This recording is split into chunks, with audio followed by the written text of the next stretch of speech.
Good morning, everyone. We're going to wait a few more seconds because more attendees are coming now.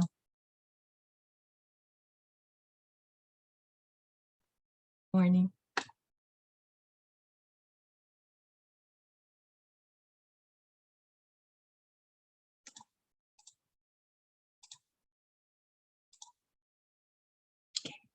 Good morning. My name is Genoveva Medel, teacher of the English program at PUCV, and today I have the honor to present to you the first speaker of the second day of our webinar for ESL and EFR teachers at PUCV, Digital Learning and Teaching, Promoting Autonomous Student Learning. This presentation lasts approximately 30 minutes, during which you will be able to write your questions to our speaker using the Zoom chat. Questions will be answered during the 10 minutes allotted at the end of the presentation. I would now like to introduce our speaker, Nik Peachey, Director of Pedagogy at Peachey Publications at peacheypublications.com, an independent digital publishing company that specializes in the design of digital learning materials. He has been involved in education since 1990 as a teacher, CLT and Delta trainer, and educational consultant. He has more than 20 years of experience of working specifically with online and blended learning environments. He has worked all over the world training teachers and developing innovative and creative products, and is a two-time British Council Innovations Award winner. His customers include the British Council, Eton College, Open University, Google Creative Labs, OUP, CUP Macmillan, and International House.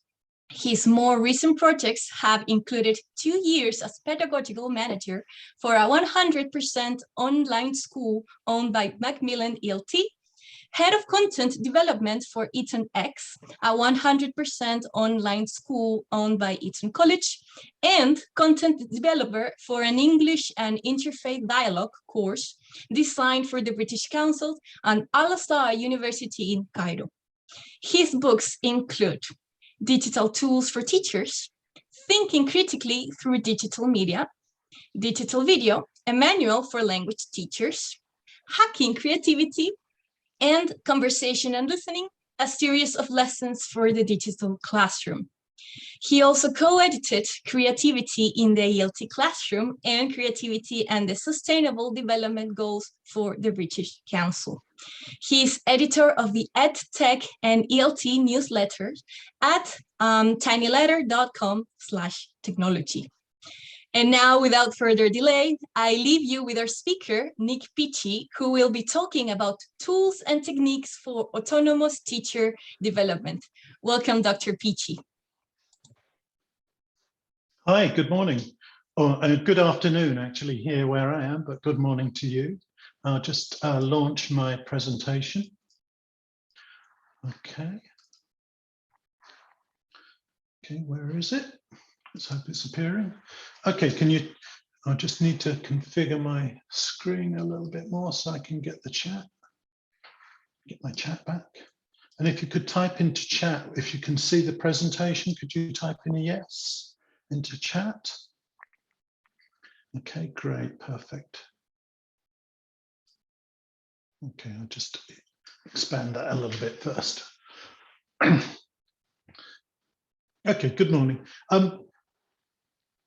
Before I start, I'll actually share the link to the presentation with you, just in case you want to pick it up later, or if you want to follow it independently and click through some of the links, you'll be able to do that. I've just put the link to the presentation into the chat, so you can click on it and open it if you want to, and if you want to refer to it, or you can just watch and you can sort of pick up and go through it later.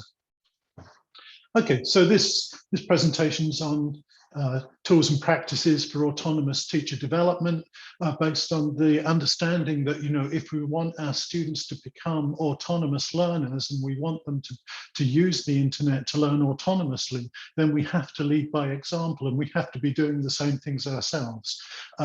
Really, it's should be obvious, but often that isn't always the case. There's a quick slide here that you can come back to if you want to. It's a bit of information and background about me, and there are links to some of the things that I do on social media. By all means, click through to those later on. I won't go into them in detail now because our time is limited. Okay, I'll start by talking a little bit about getting old, and I'm reminded of an interview I once did. I was asked to be interviewed about digital tools for an online company. They were interviewing educators over Zoom about what their opinions were and about digital tools and technology. And so I was selected for an interview. I joined the person interviewing me on Zoom, and I could see this young man in his mid-20s, and he looked at me and he was looking very surprised. He'd probably be even more surprised now that I have the beard. And he kept looking at me, and it was as if he was about to ask me where my son was and whether I was Nik Peachey. And he was very surprised that I was someone so old, working in technology. And I can see that as I get later on in years, I start to wonder where are all these young people who should be sort of promoting the use of technology, and am I really getting too old to do this? And when I think about this, I sort of think about one thing in particular, that a saying that I always like to remember is that teachers are like sharks. When they stop moving forward, they start to die. And I think that's something that I've tried to sort of push throughout my career, in that, I think it's very important to keep developing and understanding new things, working with new technologies and understanding them, and continuing to develop yourself in order to keep your sort of teaching practice not just up to date, but to keep yourself fresh within that. And for me, that's what's really important about autonomous teacher development, is that it enables me to choose my own route through my career and develop myself. And I think that's something that's kind of very important that I'd like you to take from this session, is how to do that, how to take control of your own learning, your own teacher development, and not kind of be dependent on the school that you work in or the university that you work in to guide the way you want to develop your career. I think the internet gives us an opportunity for us all to develop the career that we want in the way that we want. And I think that's very important. And it's important to keep moving forward in that. So before I share with you the ways that I try to keep moving forward, I'd like to sort of find out what kind of things you do to keep yourself moving forward. And I've got a little questionnaire here for you. And it has a number of different things. I'll share a link to it here in chat. And it's about sort of which of these things do you do to keep your career moving forward? So have a little read through and then select the ones that you think are relevant to you. If you have a mobile phone, you should be able to scan the QR code here with your phone, and you can do it on your phone separately if you wish. But just have a quick look at that and sort of add the kind of things that you do. Maybe you do all of them, I'm not sure. Maybe you just do some of them, but just click on the ones that you do. I'll give you a couple of minutes to do that.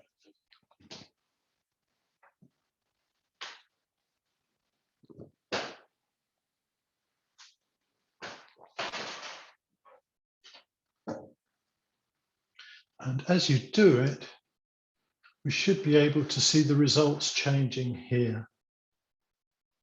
Okay, so these are the kinds of things that teachers, and this isn't just your group. I do this research with most of the groups that I do this talk with, and I'm gradually sort of pulling those together. Of course, the first one is a sort of, and the most popular one nowadays is attend an online webinar.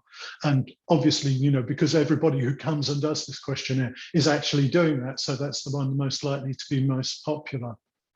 When I used to do this session face-to-face, the most popular thing used to be going to conferences, although now that's become increasingly difficult for us to do. It's nice to see that collect and curate online resources is really growing in popularity, because that's something that very few teachers used to do. And perhaps that's one of the impacts of the pandemic, is that now more teachers are collecting, curating resources, and that's great, I think.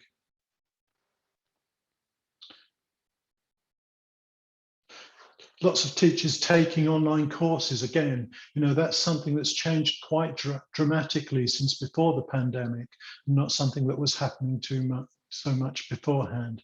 And it's great that sort of more teachers are taking that opportunity, and indeed more teachers are creating online courses as well. But those are all great ways to keep your teaching moving forward, and that's great. So thank you very much. I also like to think that everything we need to keep our teaching moving forward can be found online, and there used to be a lot of disagreement with this, but increasingly I think people are, because of the pandemic, are coming to this conclusion that we can keep developing our teaching through access to online materials, and I think that's really important.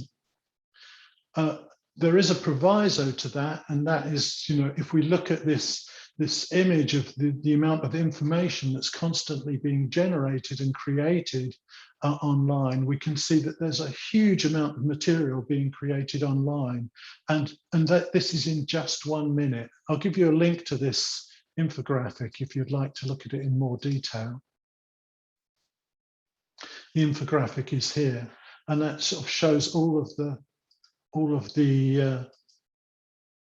degree to which how much information is being created online every minute. So that does tend to make things a little more difficult, because the question is, okay, everything we need to keep our teaching moving forward can be found online somewhere, but where do we find it? And that's the important thing. And I think in order to answer that question of the somewhere, where do we find it, we need to start becoming or studying information literacy and becoming information literate. I think this is something that we've, again, made great progress on during the course of the pandemic, and it's one of the improvements that teachers have really made, is they are becoming more information literate. What I'd like to share with you, though, is the process of information literacy that I use myself in order to keep my skills and my knowledge up to date. And it goes in this kind of cycle here. I've put it into a circle, but all of these things cross-relate and cross-pollinate as well. So one of the first things at the beginning is to access information.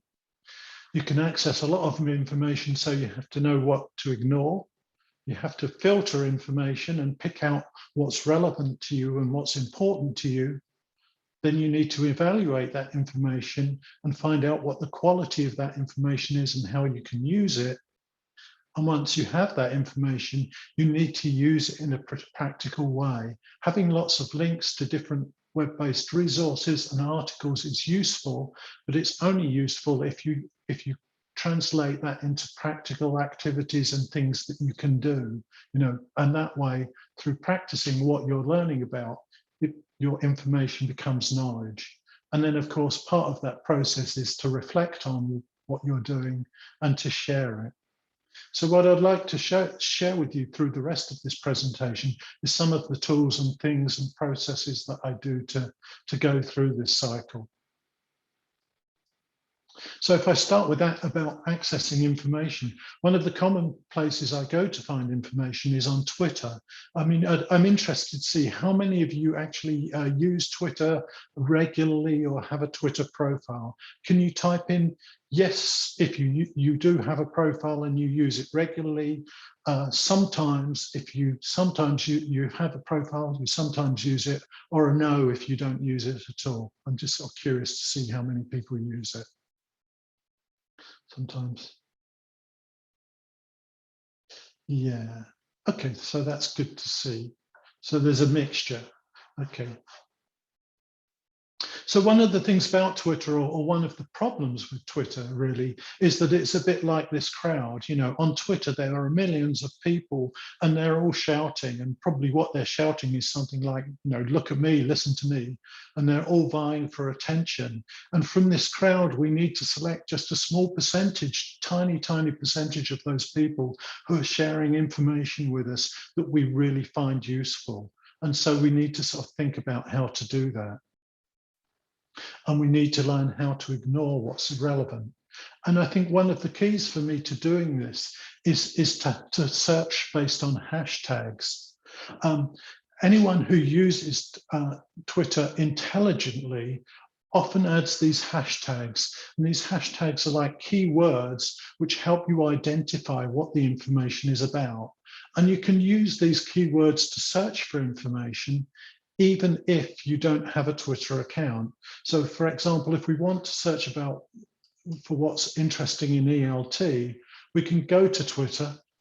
This is a link to my account, and just go into search. And if you want to search, just add a hashtag and type in TESOL and then search.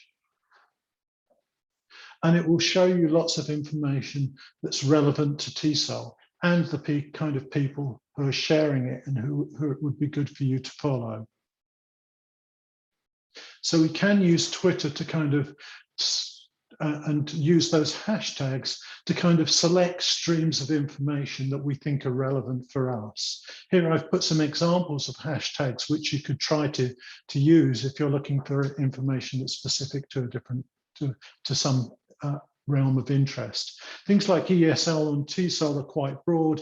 You might want to limit it down to K-12 or the flipped classroom or teaching with sustainable development goals or something very relevant like that. If you do have a Twitter account, one thing that can really help you with this is a free tool which is called Tweetdeck. And I'll show you how that works. I'll show you my Tweetdeck account now. So this is what Tweetdeck looks like. And as you can see, there are these different columns. I can actually scroll horizontally, and there are different columns. And at the top of each column, as you can see here, there's a little hashtag. And what that hashtag does is it streamlines all of the information that's relevant to that topic into these columns. So whenever I'm sort of looking for information, or I have some time to spare while I'm drinking coffee in the morning, as I like to do, I can go to these columns and I can look at one, select one, and just start looking for information. And usually I'll be looking for information that has either a video or it has a link to something. So then I can click on the link and then sort of find different things there. So this is a language learning tool that's being promoted there, so I can sort of decide whether that's interesting. There's a link from Peachey Publications there about a tool called Character Lab, which is for helping develop students' character. You know, so that's a great way to find things from Twitter that are very specific to the things that I'm interested in. This one, Teach SDGs, is about teaching students about the United Nations Sustainable Development Goals. And that's sort of really interesting. You know, there's a lot of information there shared about teaching SDGs. So that's Tweetdeck. And if you already have a Twitter account, that's something very useful that can help you to streamline information. So you're not looking all over the place. You're looking for something that's, you know, specifically relevant to you. That's a really useful tool. So when I'm sitting having my coffee in the morning, I go to Tweetdeck and I look for a few different things. I find who's sharing them. Maybe there's somebody new that I'd like to share, to follow there as well. So that's sort of a great place for that. In the presentation here, you know, I think what's very important is to, if you do have a Twitter account, is to just follow people who share things that have sort of quality and value for you. So, you know, be selective about the people that you follow. Here are a few examples. You can check these out later. These are people who share English language teaching and educational technology related information. Have a look at them, see if they're sharing interesting stuff that's interesting for you, and maybe follow them if they are. You know, if you really want to get good value from Twitter, follow a small number of people who share good quality information. You know, you don't need to follow 1,000 people or 1,000,000 people. You know, even if you have 10 or 20, that's probably enough to keep you supplied with some interesting things to develop your own teaching practice. One of the other places that I really like to go to look for information, and again, while I'm having my coffee or maybe I'm having a break from work, is to go to Facebook, you know, and specifically to Facebook groups. If I click through here, you'll see that Facebook has an awful lot of groups related to people teaching or working with English language teaching. And there are a lot of groups that you can participate in. I've got a few of my own here, which I manage. And then there's a few others that I'm members of down the side here. I know there are some great, IATEFL Chile has a group, and there are other ones for teachers in Chile, and lots of other ones for IATEFL. There's IATEFL Sustainable Global Issues group as well. And what you'll find is that you'll get a stream of information here, which is collected from all those different groups that you follow too. So I think, you know, this is another great place, you know, while I'm having my morning coffee, or maybe by this time my afternoon coffee, I can go to those groups, you know, and find information. And again, I've sort of sorted out a few groups here for you, some very good ones that share good quality information. So if you want to start following groups on Facebook, you know, have a look at those and see if those are good ones for you. Do any of you already have a group on Facebook or follow a group on Facebook? If you do, you can add the link to the chat here. So, you know, you can recommend something for other teachers to follow if you have a good group that you want to get more people following. Do by all means share a link here. Also, you know, if you're very active on Twitter and you're following people on Twitter and you're sharing information on Twitter, please do put your Twitter link into the chat so other people here can follow as well. Okay, so the next part of my information literacy cycle is about getting information coming to you. You know, it's great to go to Twitter and look for information. It's great to go to Facebook groups and look for information, but what's much nicer is to get information coming to me based upon my interests. And one of my favorite tools for doing this is a tool called Paperly. And Paperly enables you to create your own newspaper. So you just select things that you're interested in.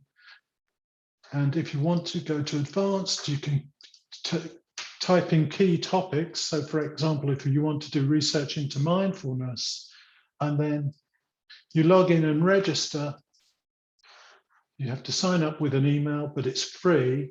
And what it will do is it will send you a daily newspaper, which looks a little bit like this, that has links to things that are relevant to your interests. So if you put in English language teaching or mindfulness, each day you'll get an email with 3 or 4 links to relevant articles that follow your interests. So that's a really useful way just to get some sort of morning reading and getting information coming to you. I'll add the link there to that Paperly. I'll put that into chat here. So it's very easy using that tool to create your own morning newspaper. You'll get a link in your email, and you'll be able to check and read through that and find some of the interesting information that's relevant to the topics you want to study. You don't just have to have one newspaper. You could actually set up 4 or 5 for different topics that you're interested in and get, you know, 2 or 3 articles about each one each day. Don't worry if that's too much. Never worry too much that you have to read everything you find. You just need 2 or 3 things each day are enough to keep your teaching moving forward. The next part in that process, and one that it sounds like a lot of you are also involved in, is curating information. You know, it's great to find all these things online. You know, it's great to read them, but it can be really frustrating if, you know, you want that article that you read last week and then you can't find it. So curation is kind of an important part of the process so that you can go back and find things later. before you curate things and add them to your collection, it's important to ask yourself a few questions, because you don't want to save everything, because you'll just end up recreating the internet. So, go through that process of evaluation. And for me, these are some of the questions that I ask when I'm evaluating new content that I see. Did I learn something new from it? Did it confront my existing beliefs? Because it's always nice to have our existing beliefs confronted. Will I need to find or use it again? Can I use it in my teaching or research? Would it offer benefits to other people? So, is it something worth sharing with others? And then, of course, where do I classify it?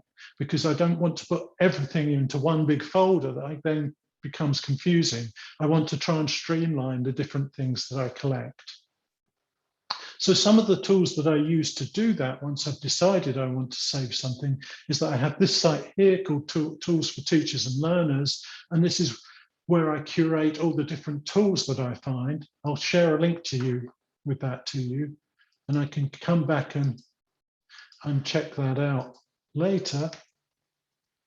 So I collect loads of tools. If I find tools that are useful for teaching, I put them all here, and then that's published and can be shared. I originally started this for an MA class that I was teaching with 10 students in many years ago, about 10 years ago now, I think, probably. And I've kept it going, and now it has about 35,000 subscribers. So that's sort of, something that's become useful for people, other than myself and my direct students. So that's for tools. I have another site, again, this is based on Scoop.it, where I collect sort of links to research, articles, and things like that that I might want to look at again. And again, I'll share the link to this with you. That's coming through the chat, this one. And, just today, I found this really interesting article on a girl who's using TikTok to teach other students about critical race theory. Some interesting things. So whenever I have something interesting that's news or research related, I put it here, and I can just find them again quite easily by coming to my keywords here and filtering. So that's part of my curation process. The last part of my curation process is that I have a collections of tools that I put onto a site called Mix. And that's because, I started building up so many tools that I wanted to curate them into sort of smaller quantities of things that did specific purposes. So here, for example, I've set up collections. If I go to my collections, I've got different collections. So I've got, this one is a collection of tools that's specifically for young learners. This one's a collection of tools that explicitly for, exploiting video with students. So I've started to sort of break down my collections of tools into smaller collections. I'll share that link with you as well, because there might be something there you find useful. And again, you can create your own site, and you can follow these and follow people who are sharing things that are of similar interest to you. So, by sharing and gathering and following people, we build a wider community that we can all benefit from. The last part, which in many ways is the most important part for me, is one, once you've found all these tools or articles or something interesting, that you take it into your classroom and use it with your students. And that's very important. But the other important thing is reflecting on it. And I think one of the most important tools for reflection is actually blogging. And I started blogging back in, I think, 2006, 2007, a long time ago. And it's something that's been really beneficial for me. It's been very beneficial in terms of developing the way I think about technology and the way I think about education. But it's also been very beneficial to me professionally, now as a freelance or as someone who's developing their own business. Most of my work and most of the people who buy my books come through my blog or through the information that I share through my blog. So it's really enhanced the development of my career as well. So I would really recommend, taking up blogging yourselves. It's a great process of thinking and writing about the things that you do in classroom. It's great to share those ideas with other teachers so that they can benefit from them. It's great to get their comments because they help you reflect. But it's also quite good because, you know, when you write something and you publish it for anyone around the world to see, you have to think very carefully about, you know, do I really believe this? Am I really committed to it? Before you press that publish button, because once you press that button to publish your article and publish your thoughts, you know, they're out there for everyone. So, you know, then you have to defend them. And sometimes, you know, as I have done myself, you realize that you're wrong and somebody actually corrects you. And that's a great way of learning because, you know, it's great to be told you're wrong because it's better to know than to be wrong for your whole life. So these are some examples of blogging platforms that you can try out. And this is just a quick quote about blogging. Learning to make things changes how we understand and consume those things. You know, writing for an audience is special. It's writing with feedback and consequences. And that's something that I absolutely believe, you know, and that's what makes blogging so important.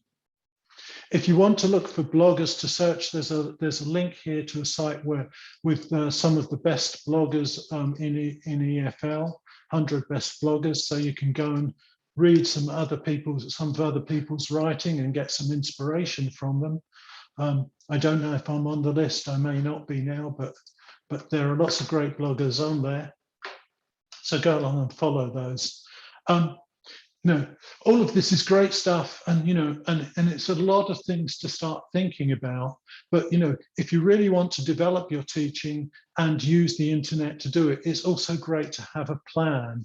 You know, and I think it's very important to plan how you're going to develop your teaching. You know, set yourself long-term goals and short-term goals, and you know, and make sure you stick to them. Here are a few of my quick tips for your personal development. You know, make sure you make a specific time for it each day. You know, don't put off your personal development till the weekend and try and do it in a block. Do something every day. You know, the brain is like a muscle. You have to exercise it every day. You can't just sort of go to the gym once a week for 4 hours and think that that's going to take care of your development for the whole week. It's better to do a little bit each day and keep developing. So have a special time for it each day. Mine is with my coffee. Be selective. Remember, you don't have to read everything you find. Just choose what you think is most relevant for you. You don't have to read all of everything you find. If you find an article, skim read it first and make sure that you just take what's relevant for you from it. Maybe you want to read the rest of it later. One of my other favorite tips is this one, is sort of make procrastination time learning time.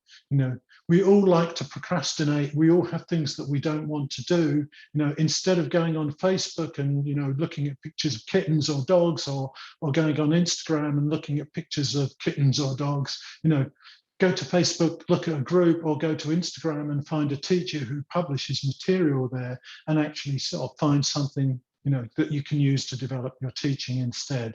So that's, you know, something useful. Do something with what you do, enjoy it, and have a plan, of course. Here are some suggestions for plans. You know, just choose one of these things and each to do each week, or one to do each month, and these will sort of help to move you along. Join 4 or 5 Facebook groups, or follow 10 educators on Twitter, or, you know, read one blog post by a different teacher every day. You know, these are a few suggestions for things that you can do. Just select one of those at a time and make sure you commit to it. So that's my process. That's my kind of information literacy cycle. You know, I hope that's useful. It's based actually on a learning theory called Connectivism, and Connectivism was developed by 2 researchers called George Siemens and Stephen Downes, and they developed this concept of connectivism, which looked at how students use the internet to learn autonomously.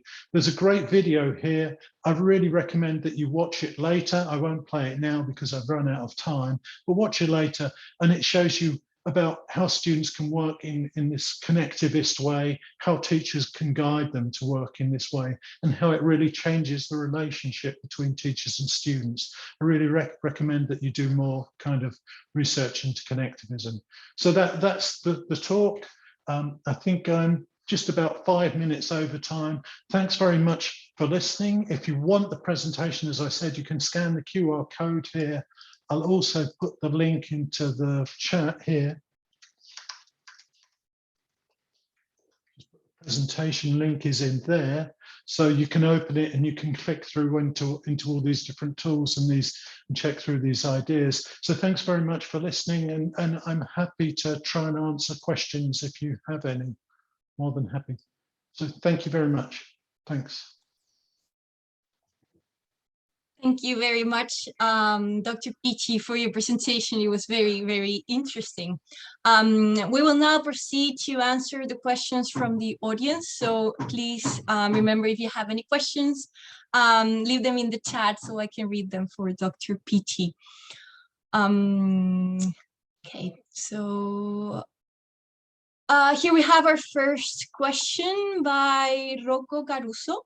He says that in his case, in my case, I have given some classes actually just to 2 people, but I never really started. What do you recommend to me? Thank you so much. It's a difficult question. Given some classes, is this English classes or is this classes on technology? I mean, I think, you know, the most important thing, you know, it says I've never really started. And then the most important thing is to start, you know, that first step, you know, commit to that first step and take a first step into doing something, you know, doing something different, doing something that you haven't done before, you know, particularly if maybe you're new to teaching here on Zoom or something like that, or you're worried and you haven't given a class yet, you know, take that first step and, you know, risk embarrassing yourself. You know, I think there's a very good business book that I'm reading at the moment, and it says that if you're not doing something to embarrass yourself, then you're not pushing yourself out of your comfort zone. You know, if you don't do something that you feel embarrassed by, then you're probably still in your comfort zone. And that, you know, in order to move forward as professionals, we have to get outside of our comfort zone and do something that involves risk, involves embarrassing ourselves. You know, try to do something new that, you know, that involves risk. Any other questions there? Great.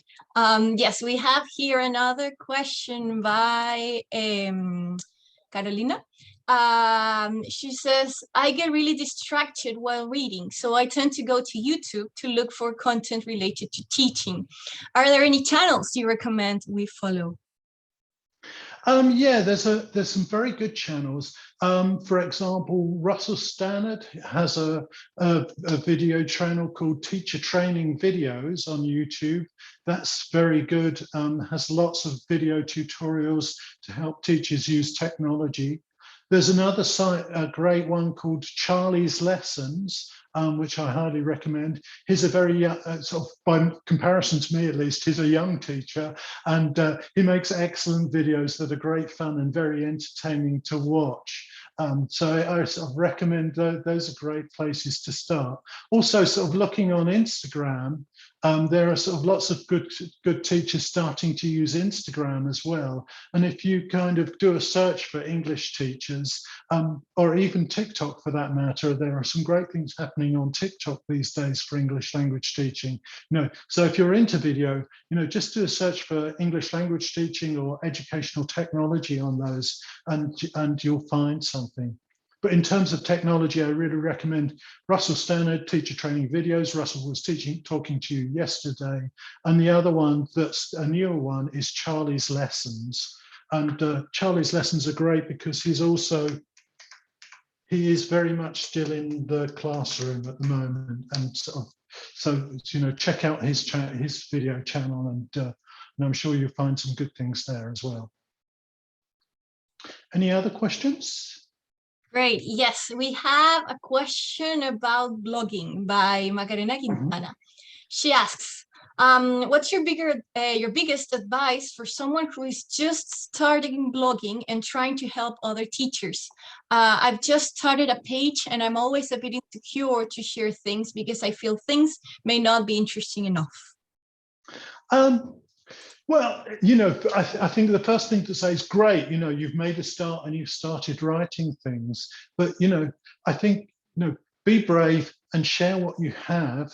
You know, you might look back on what you're writing now in 10 years' time and think, oh, that is so embarrassing. And I actually do the same. I look back on some of the articles that I wrote 10 years ago and I'm a bit embarrassed, but it's good. That's a good sign. You know, it shows that you've moved forward and that you've developed.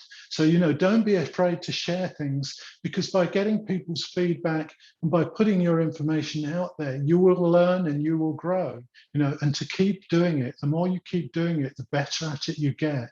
You know, I look back at my early blogging and nowadays, and I think, you know, well, that wasn't very good, but, you know, at the time people liked it and got something from it. And now I've learned so much from doing it. And I feel that what I do now is so much better. You know, I started, you know, as a publisher now, I started sort of blogging short articles, and then I developed them into books that I gave away, and now I develop them into books that I can sell. So, you know, there's that development process there. And, you know, as you develop, you know, you start getting people to asking you to blog for their site, and you know, you can turn that into a career or into extra money that you can earn. So be brave and publish, and that's how you'll develop and get people's feedback, and you can learn from that. Great, very good. We have more questions. We have one by Daniela Guerra. She says, what do you think are the biggest challenges an English teacher faces when using technology in the classroom? This one varies, but probably the most common challenge is the reliability of connectivity. You know, whenever you go into the classroom and you've planned your great lesson that uses your video, and you know, maybe you've got an interactive worksheet, the thing in the physical classroom is the worry about connectivity. You click the button to play the video and it doesn't work because the internet connection is gone. And I think that's the most common problem around the world, you know, is that lack of connectivity. You know, if you can have a connectivity backup, you know, it's nice. You know, I know sometimes if I'm here in the UK and I go and do a presentation somewhere and the internet doesn't work, I can sort of back it up and use my phone instead and connect through my phone. But, you know, you shouldn't really be in that position. And I think one of the things that all of us as teachers should really be doing is, you know, putting pressure on the schools that we work in to provide good enough connectivity so that we can use it reliably in class. You know, we're constantly being told as teachers that we need to use more technology with our students. We need to do this, we need to do that.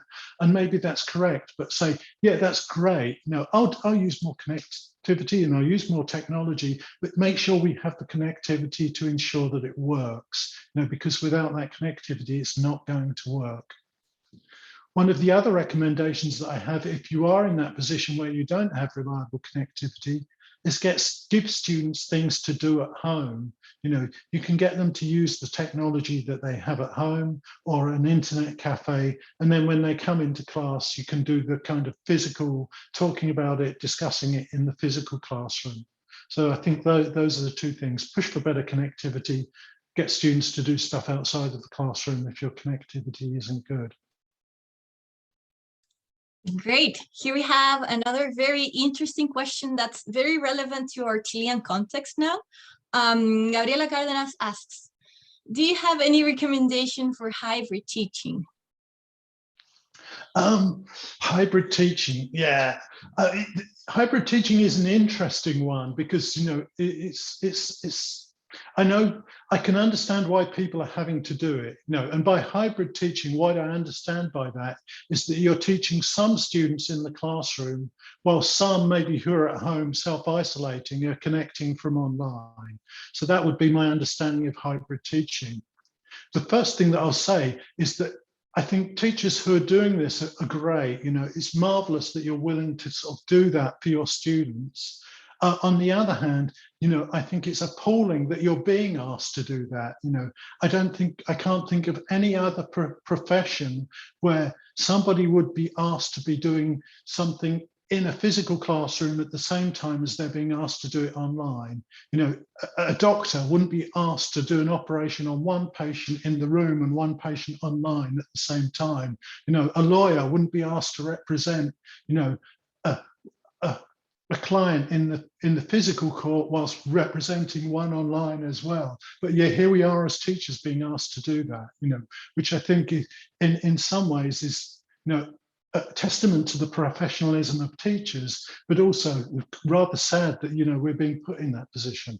Anyway, having said that, I think one of the important things is to sort of remember to digitize your materials so that, teachers, students who are studying online can get access to them as easily as students in the physical classroom, and try to sort of build that connection between your students who are in the physical classroom and your students who are actually connecting online. You could maybe buddy them up and get, have so that the person online has a physical partner in the classroom who they work with throughout the class, and getting them to connect in that way.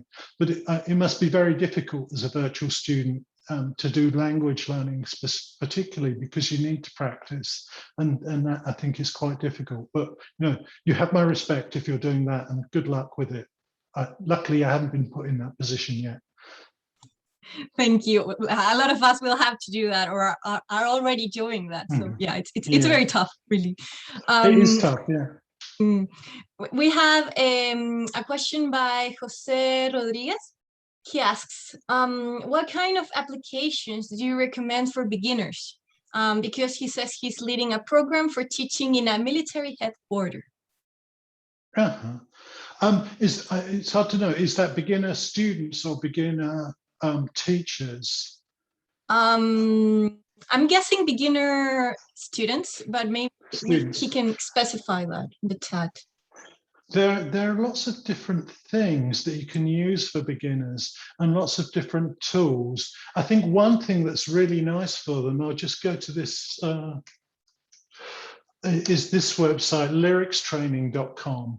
There's a wonderful app that they can download onto their phone. And what it does, it enables them to sort of watch music videos and recreate the lyrics from the song. It has lots of different songs from different languages on. The app's free to download and works really well. And what they do is they just watch a music video with the song that they like and try to type in the lyrics. And I think that's great listening practice, and and builds on their enjoyment. And because it's songs are things that you can listen to lots of different times. One thing that's important with it, though, is that because I use this for my own language development, and I keep trying to learn Spanish. So I can listen to a song in Spanish and eventually I can type in the words, but that doesn't necessarily mean that I know what those words mean. So if you set your students a song to do at home and to listen to it, be sure that you go through the meaning of those of the words in class and have some discussion in class. But that's a great one to get beginners started with, because it can be really easy, it's fun, and it gets them listening to the sound of the language. Great. A lot of people are saying there in the chat that they love that website. Yeah, it's one of my favorites. We have one final question by Daniela Guerra. She asks, do you think that the use of these technological resources in the classroom encourages more shy pupils? I have noticed that those who find it difficult to participate in class find it easier to interact using these resources. Yes, I think I absolutely agree. I think that's true. Some students who are much shyer about speaking, prefer to use something that is mediated through technology. Some students who are shy about speaking like to use text chat as well. Oh, excuse me, I'm about to sneeze. Yep, it's gone. Okay, so yeah, I think technology. excuse me. Yeah, technology can help shy students. And what we've found actually since the beginning of the pandemic is that a lot of students who are very shy in the physical classroom are actually much more confident in this kind of online environment as well. I think it's good to remember that a lot of students are shy because they need thinking time as well. So I think it's important to give shy students more thinking time. And that's maybe something that they get from this kind of environment. They have time to think before they actually sort of use the technology, especially if it's text-based and especially if it's asynchronous. Right, excellent. So, once again, we thank all of you for your participation and your questions. And of course, we thank you. We thank our speaker, Nik Peachey. It was a real pleasure. Do you have any final words you would like to say to our audience? Final words. I'll just put in the link to the presentation again, so make sure you do go through it if you can. And I think, just be brave. Now is a good time to be moved outside of our comfort zone. So, try to move outside your comfort zone, try something new, and, don't worry if it embarrasses you. That shows that you're making progress. Oh, I'll just try and grab the link to the presentation again, and I'll share it with you before I go. Great, okay. Excellent. Presentation links there. Okay, thanks very much for listening. Thank you. Thank you very much. It was an honor. Now, we remind you that at the end of the 2 days of presentations, you will be able to download the Diploma of Participation. We now invite you to join us with our next speaker, John 8, with Cultivating Learning Autonomy in Young Adults at 10:30, following the link on our website, which you can also see now on screen. We would like to remind you that this afternoon will mark the end of the 2 days of presentations. Meet us at the 10:30 presentation. Thank you.